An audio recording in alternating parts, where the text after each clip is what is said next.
All right, Coach, it's been about 6 months since you took over the program. Just kind of talk about what the offseason's been like, your workouts, and this transition. Everything was pretty much a whirlwind when I took over. The first order of business was just to make sure that the guys were comfortable with me being the head coach, obviously, and they were, and we didn't really have any defections. Everybody was all in with 2 feet, and we kind of went into the spring and the summer with that attitude. We did a great job over the spring and summer with our workouts, and we got that implemented. Chris has done a great job in the weight room with those guys out there in the sand pit. We've been in the pool.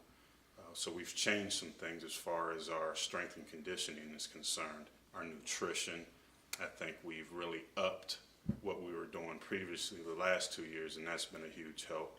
And we're also fortunate to get a lot of our guys. We brought in 7 newcomers, and those guys were able to come in during the summer. All but 2 of them were able to be here this summer, try to get some cohesiveness, build some chemistry, and really see what it's like to work at the Division I level. A lot of these guys were JUCO players, so they're coming from a 2-year. We had a high school player, so there's obviously an inherent difference between those levels in Division I basketball. You're coming off an OVC West championship. What are your expectations for this season, both in the short term as we get started, but at the end of March?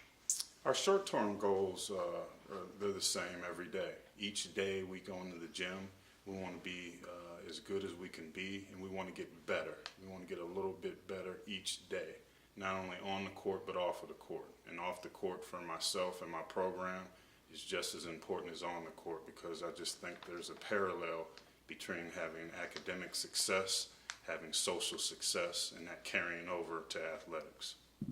You're a couple weeks into practice. What are kind of your most pleasant, surprises that's come through your practice schedule? Well, I don't know if I've been surprised with anything. I'll say I've been very pleased with everyone's effort and everyone's buying. And I think as a head coach, now being my first time as a head coach, you just want to make sure everybody's bought in to what we're trying to do.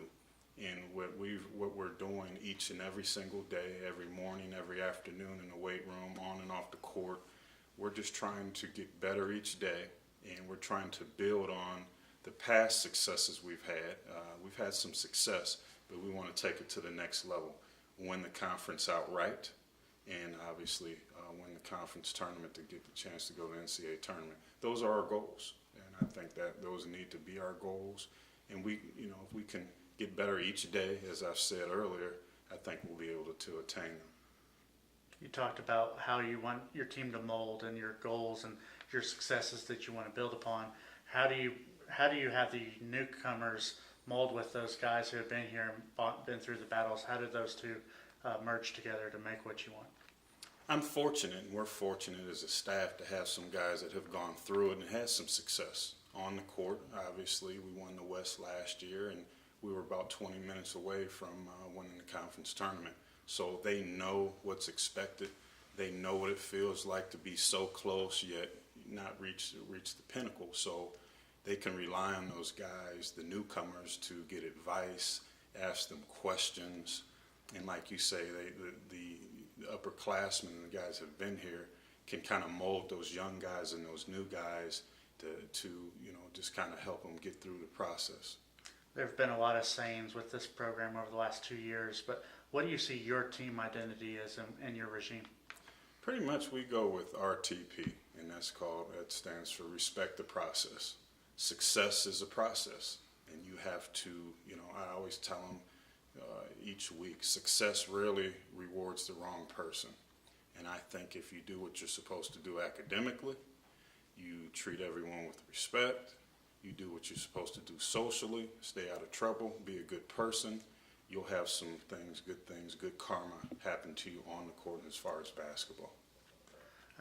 Last thing, how do you see this team evolving over the next couple weeks until we talk again?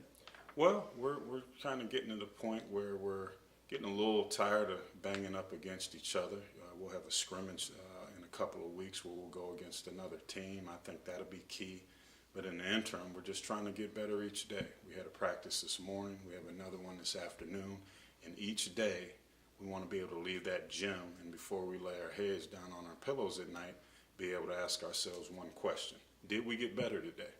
And if we can't ask that question, we haven't done our jobs for the day. So if we can do those things, I like the future of this team, and I like the future what's going to happen with Skyhawk basketball. All right. Thanks, Coach. You're welcome.